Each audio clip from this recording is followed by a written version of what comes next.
Hey everyone, we're back on the green Commodore.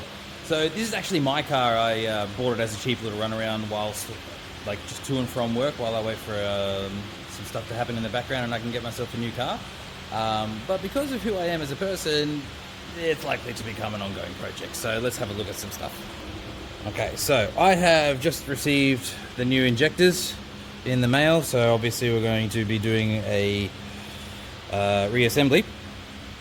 Here we have the new one versus the old one. It's pretty night and day sort of comparison. Yeah, like that.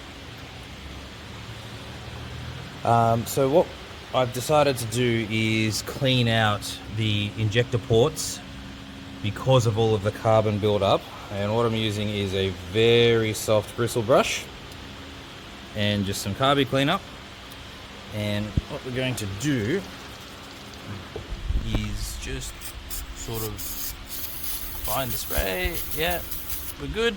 Bit wet. And then we just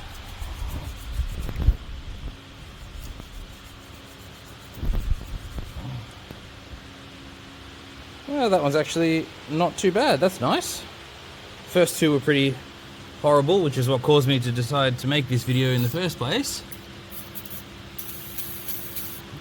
Let's see how that one. That was the really jammed up one, so I would expect this gets pretty dirty.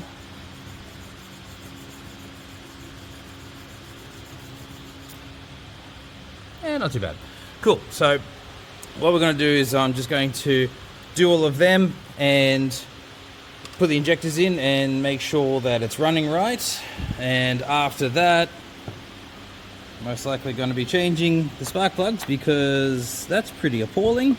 Then we're going to look into, I'm going to pull at least this cover off and we're going to look at the internals and see how bad this carbon buildup is on the inside, because these engines have massive issues with their PCV system, so positive crankcase ventilation. On here it's a bit easier to see. There's this little pipe here, so all of the dirty pressurized air comes out through here and then back into the intake and then reburnt.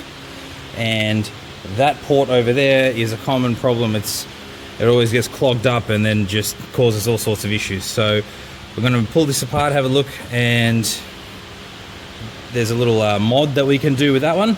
So we'll most likely be doing that and looking for a place to most likely install a catch can somewhere, because that is a great preventative for this particular issue on this engine. So let's see how we go.